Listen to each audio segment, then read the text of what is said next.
Yo, yo, yo, what it do though? Jouster, baby, man. You already know. Back in full effect. Fireside Friday. Hashtag Fireside Friday. Hashtag we in here like swimwear. Y'all already know what it do, man. Hope y'all having a great week. Not gonna lie, mine was extremely busy. I had so much going on from training sessions to general membership to executive board to this group that I'm involved in. Man, there's just so much going on. But it feels good to be in the middle of everything, kind of in the know, I guess you could say. So I don't know how many of y'all know, but I am the committee chair for the Communications, Publicity, and Press Committee for the local NAACP. And as of last night, I have accepted the position of co-chair of the Political Action Committee as well. And I think that's dope, man. There's a lot of ideas that I want to bring to this committee, and there's a lot of things that I want to do as far as helping with voter education and voter registration, because these are very, very important items in a very, very important time. And we'll speak about that a little bit later. But first and foremost, the things that I kind of want to talk about. I got to give a quick little update on the Derek, what's his face? I can't remember his last name and I don't really care. The George Floyd trial, there's not really much that's changed. Most of the things that are being wrote about it right now are just in context to breakdowns of the jurors. We've already done that, talked to you about those from their ages to their demographics. And then also, they're talking about the prosecution, the defense, and the judge. Just giving a little rundown of the different charges: the third degree, the murder, the second degree manslaughter, I believe, and then second degree murder. So regardless, like I said, there's nothing much that has changed. And as of now, opening statements are still slated to start this Monday. So as the court case continues to proceed, we will continue to update you with the progress of everything that's going on through it. Now, getting on to today's stories. I don't know if y'all heard, this happened like I believe last Friday, right around the time that we were getting off. Actually, I can't exactly remember when it happened, but apparently, Biden was asked, like, "Do you think Putin is a killer?" And he, basically told the truth. He's like, "Yeah, I think that nigga killed folk." I mean, he didn't say it like that, but he's like, "Yeah, yeah, I think so. He is." And Putin got word of this and got mad, like all up in his feelings, right? So this dude challenged Biden to a debate. Now this kind of stuff doesn't ever happen. Like world leaders don't just go sit somewhere and just talk shit with each other and like debate. You know what I mean? For live people to watch. Like that shit just does not happen. But it's interesting though that the response that Trump gave when asked that question is, "Are we so innocent? Don't we kill people?" So he didn't deny that Putin was a killer, but he also threw us under the bus as well. So I think that's why Putin never talked shit and tried to, step to Trump in that way. But now that he's trying to step to Biden, it's very, very interesting because Putin, he's such a, I hate to use this term, but he's like the embodiment of it. Like when you hear the term toxic masculinity, like this nigga is so much a man's man. You know what I'm saying? Like the nigga be taking pictures with no shirt on, horseback riding. Like what the fuck? Like come on, Fabio, get the fuck out of here with that shit. But it's like ridiculous to me that he's still doing these, dick swinging competitions. Like he'll kill dissidents, he'll kill journalists, who say shit that he doesn't like. He'll kill political adversaries or attempt to.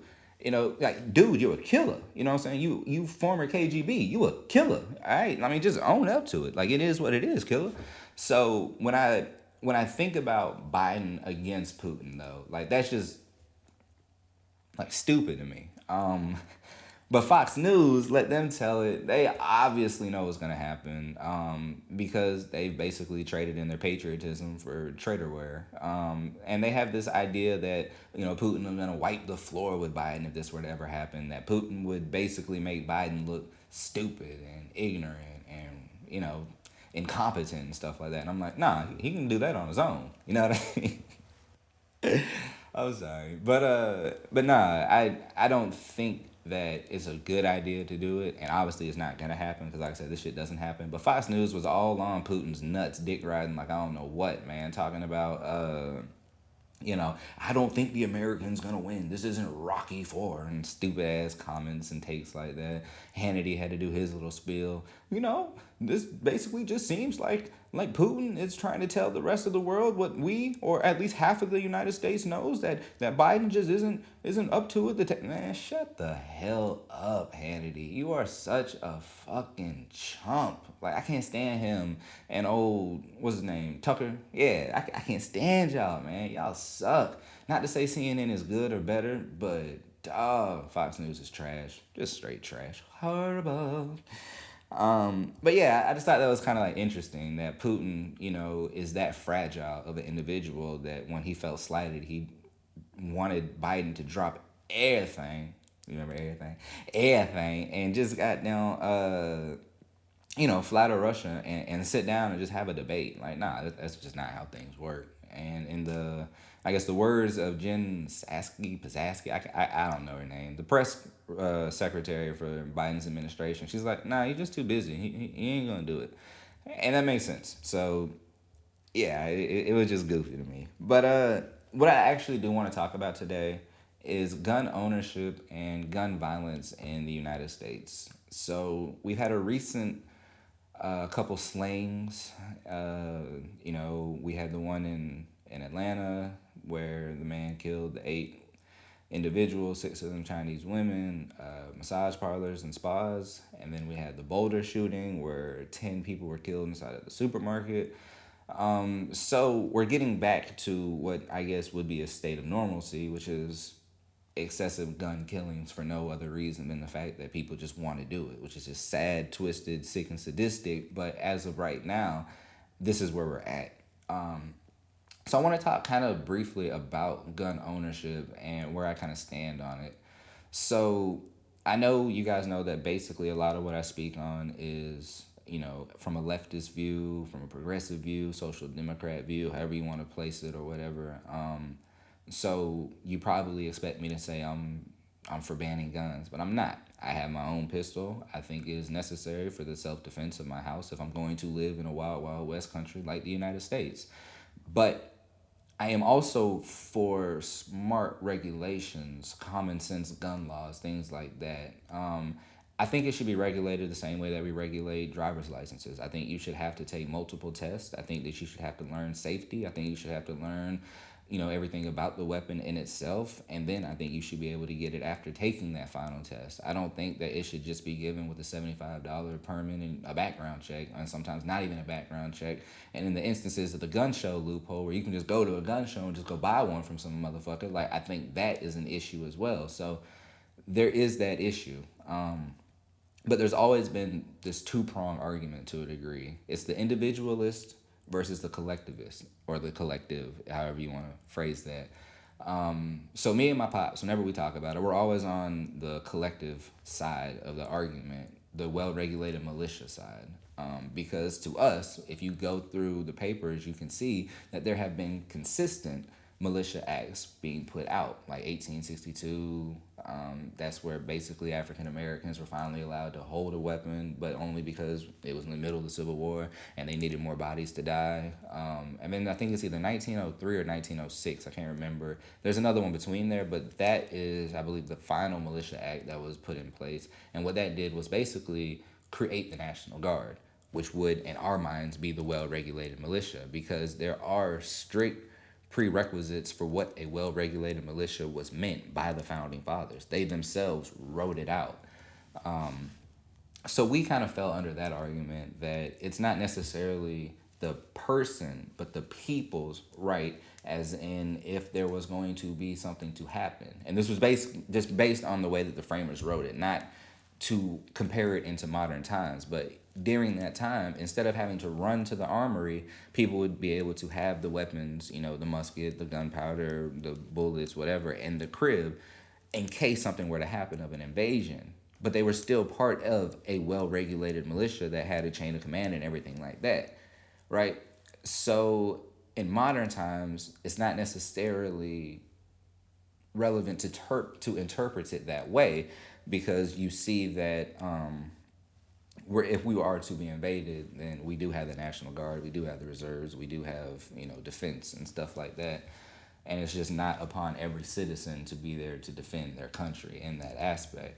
But then you have the individualist argument that the people is indicative of the person and the person's right to have as many weapons as they want, or a weapon for the house, or for self-defense.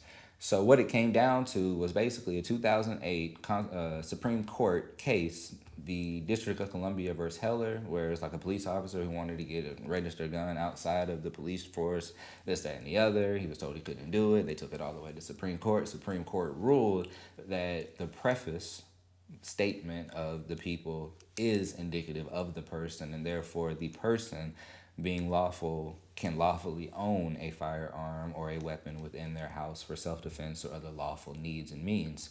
So in that, what they did was open a big can of worms, basically saying, now if you say that they can have them, and that's the interpretation that you're using for the Constitution, then at what point is it constitutionally right for you to keep them from having weapons? Like, what kind of bans can you then put on it? Because now it seems like any ban that you would put, whether it's assault rifles, whether you say I can't have an RPG or a tank or whatever I want in my arsenal, that I can't have this.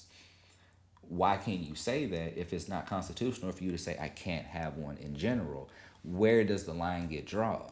And that's why I think that the individualist argument is it's a loose interpretation of what they probably meant, because now you don't have any real standing or ground to say, nah, you can't have this type of weapon.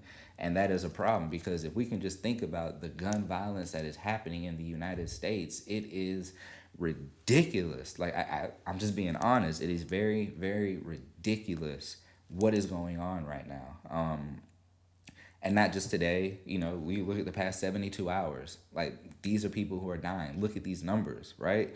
And look at how long it goes. And then when you see that the number one death by firearms is suicide, then that is an even bigger problem, because we don't get to talk about mental health, right? We don't talk about the root cause of why these people are killing themselves. A lot of it is also military and PTSD and the things that they go through, the things that they see, and then trying to acclimate themselves back into a citizen's type role. It's hard, it's self-defeating.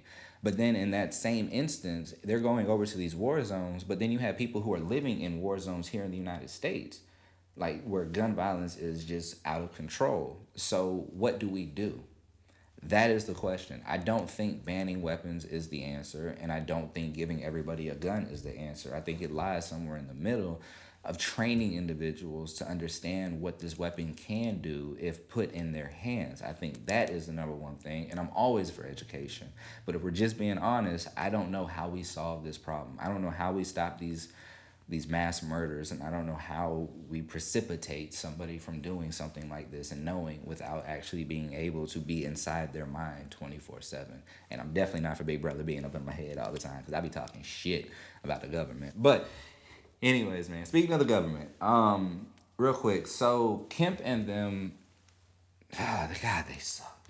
I don't think that nigga gonna make it past 2022. I hope he don't. Yeah, I really do. But Kemp and his ignorance decided to go ahead and sign off on these voter suppression bills. And I think the thing that sums it up the best for me is, I saw this post where it was like, you can donate as much money as you want to a super PAC for an election, but hell, if you give somebody a bottle of water when they're standing in line, it's considered bribery. And that statement alone it's wild to me. It's like, this is where we're at. Like, you are so blatantly attempting to keep people from being able to vote, because you know how hard it is to go on that one day, if you can't do early voting because you guys refuse to make it a holiday, to get there on that one day, knowing how long these lines are. We can't even give bottles of water to people. We can't do line warming no more. Can't drop off the ballot anywhere at any time anymore. It has to be between the hours that the polling place is open. Like, there's just so many just dumb things that they've attempted to do, and this all stems from Trump and his lies about voter fraud and stealing the election. Bruh, I just don't know. Like, there was no fraud, and if there was fraud, there was actually some fraud done by the Republicans. Like, he lost so many trials and cases trying to prove something that didn't happen, but now these people who are still lockstep with his punk ass are just pushing these nonsensical voter suppression bills. And if they're being pushed in your state, what you need to do is call your governor and tell him, bruh, fuck you. Stop doing this. Stop infringing upon my right to vote, because that is my right to vote. And I know you guys say voting doesn't matter, but obviously it does, because you're trying so hard to keep a nigga from getting to that ballot. So what is up, bro? What do we need to do to make sure that this doesn't happen again? Call me back. Leave a message like that or something. Because, man, this shit is stupid.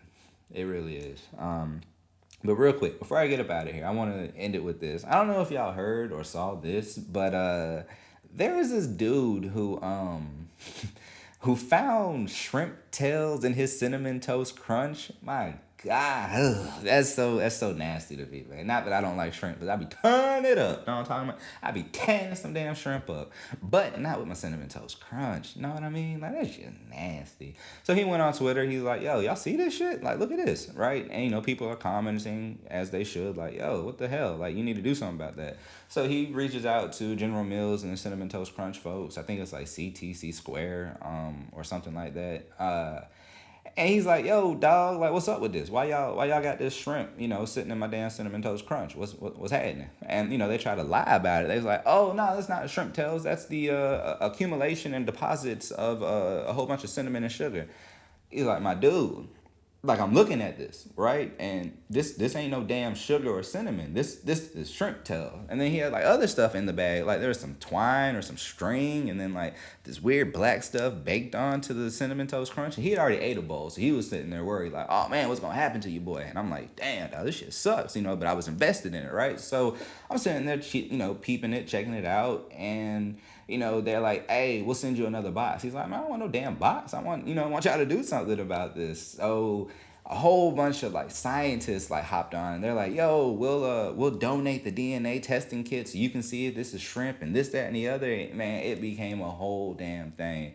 And then the company just sits there and lies about it. So now people are questioning them, So the only thing I'm gonna say about this is, y'all check your food. Check the food that you be feeding yourselves and the stuff that you be feeding your peoples, your kids, your dogs. Check this stuff, because, man, could you imagine that? You pouring a little bowl of the cinnamon toast goodness, and all of a sudden you got some of the deep sea creatures just floating through the milk? Like, bruh, like, that's horrendous. That shit's nasty.